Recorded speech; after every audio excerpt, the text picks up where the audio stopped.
The political and literary elite of Europe spent years fighting a massive public battle to release a brilliant, charismatic author from a lifetime prison sentence, completely unaware that they were unleashing a narcissistic monster who would use his newfound celebrity status to hunt and execute women across 2 different continents.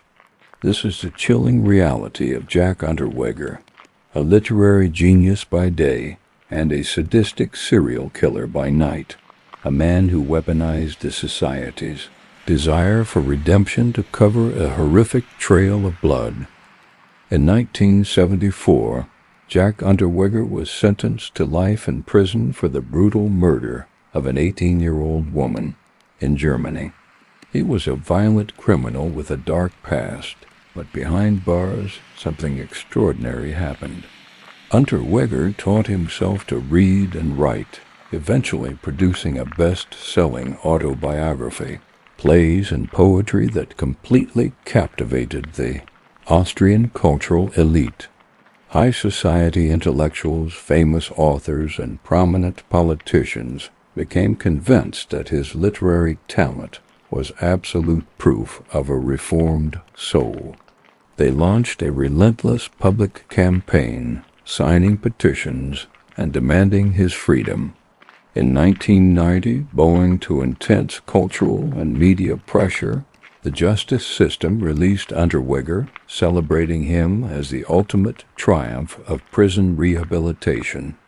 The moment he stepped out of prison, Unterweger became an overnight superstar.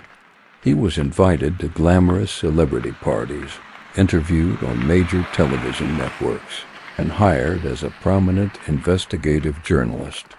But the dark psychological reality was far more sinister. Unterweger's release did not cure his malice. It simply gave him a perfect shield. Within months of his release, a terrifying wave of murders began sweeping through Vienna. Prostitutes were disappearing only to be found dead in remote forests, beaten and strangled with their own undergarments using an identical, highly complex and decorative knot. This knot was a sadistic signature, a psychological fingerprint left by a killer who felt completely untouchable. What baffled investigators at the time was the sheer audacity of the perpetrator. As a celebrated journalist, Unterweger was actually hired by public broadcasting stations to report on these very murders. He stood in front of television cameras, interviewing police chiefs and discussing the psychological profiles of the phantom killer, all while holding the very hands that committed the crimes. His celebrity status made him completely invisible to local suspicion. He utilized his journalistic press credentials to gain the trust of vulnerable women, driving around the red light districts in a luxury car paid for by his writing success, selecting his victims under the guise of conducting research for his next investigative article. In 1991, Unterweger traveled to Los Angeles, California, on an official assignment to write a magazine feature about the differences between European and American prostitution. He checked into the infamous Cecil Hotel, a location already steeped in dark criminal history. While in Los Angeles, the local police department noticed a horrific pattern emerging. 3 prostitutes were found brutally murdered, beaten, and strangled with their own brass using the exact same ornate, sophisticated knot found on the bodies back in Austria. The FBI's Behavioral Science Unit was brought in to assist, and they quickly realized they were not dealing with a local transient, but an international serial predator. The psychological theories surrounding Jack Unterweger suggest a severe narcissistic personality disorder mixed with deep-rooted misogyny stemming from severe childhood abandonment. He viewed his ability to deceive the intellectual elite as the ultimate validation of his intellectual superiority. However, the international cooperation between the Austrian police and the FBI slowly closed the net around him. Forensic analysts matched the unique decorative knots across 2 continents and found matching fabric fibers from his luxury vehicle on the victim's clothing.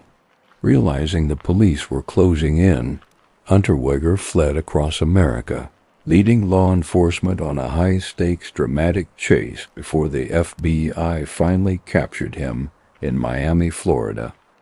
Brought back to Austria to face a sensationalized trial, the elite who once fought for his freedom watched in horror as the mountain of forensic evidence exposed his true identity.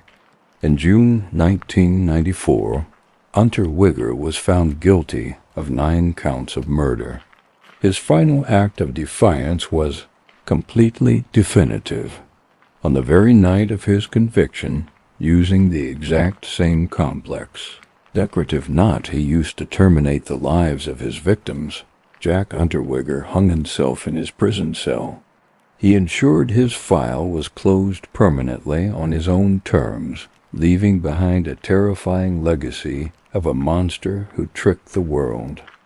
Now, as we look at the psychological profile of Jack Unterweger and the incredible delusion he created, a haunting question remains. Do you believe that the intellectual elite who fought for his release bears some responsibility for the lives lost? Or was Unterweger simply a psychological mastermind whose manipulation was impossible to detect? Let me know your thoughts in the comments below.